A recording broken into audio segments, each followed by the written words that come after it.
Rusda2 has made a video response to a video I put up called Ellen White and her failed predictions on the second coming.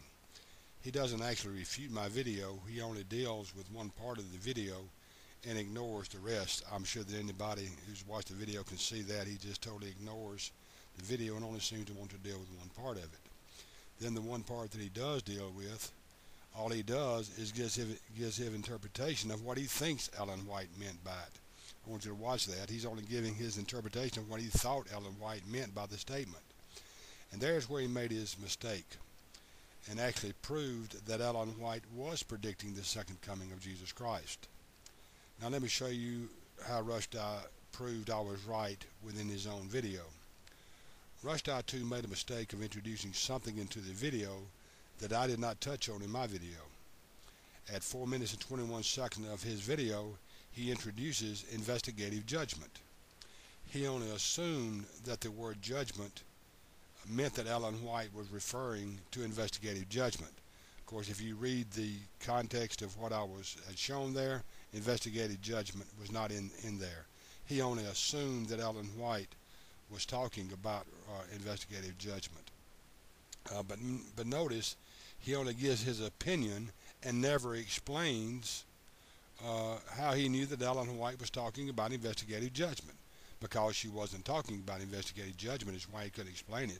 All he did was give his opinion that he thought she was talking about investigative judgment.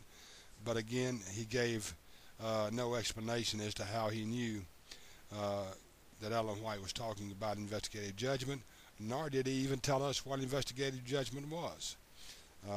See, he doesn't know how to explain investigative judgment, and that's why he probably didn't tell us. Rusda2, never introduce a topic that your opponent knows more about than you do. Now that you have introduced investigative judgment, it has become fair game for my video. After that mistake, he makes a theological mistake in assuming that judgment had nothing to do with the second coming of Jesus. If you go back and look at his video, he'll point to judgment, then he'll go down to the second advent, and he begins talking about them as though he assumes that there's no connection between judgment and the second coming of Jesus. They're so intertwined that one cannot separate them. You can't separate the two because they are so intertwined. The second coming is about judgment. Jesus isn't coming back to shake hands and clap hands with us and everything. He's coming back to judge the world. But Rusda2 is not theologically minded enough to realize you can't separate judgment from the second coming. Again, he only assumed that judgment and the second coming had no connection when they are so intertwined you cannot separate them. With all that said, now let me deal with this. What Ellen White refers to in the video I'm talking about on the date setting, she's talking about the hand of God covering mistakes and so forth. And it's all dealing, as you can see in the videos, it's all dealing with the prediction of the return of Christ in 1843 and 1844. What Rusda's mistake was in not knowing anything about his own doctrine. There's where he has failed to see. He doesn't know anything about his own doctrines or the historical development of investigative judgment. So in his video now, again, he's showing that I was right and that Ellen White was predicting the return of Christ. You see, investigative judgment was never a part of this chart. Now remember, Ellen White said she saw that the figures was right and so forth, and that God had hit a mistake. In other words, all the figures was right and everything was there, and that Miller's chart was right. The only mistake was Jesus wasn't coming back in 1843, he was coming back in 1844. And anyone who has ever did any study of the SDA history or the chart made by William Miller knows it had nothing whatsoever to do with investigative judgment. He's only assuming something that is not there.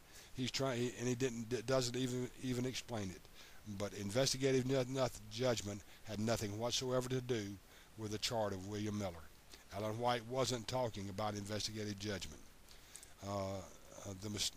In fact, what Rusda2 doesn't know is that investigative judgment did not become a doctrine of the Seventh-day Adventist until years later. It wasn't even around in 1840. It wasn't even a thought. It wasn't even in their mind. It had nothing to do with the chart. The chart was Jesus is coming back, the world is in, and it's going to be judged. That's what the chart was about.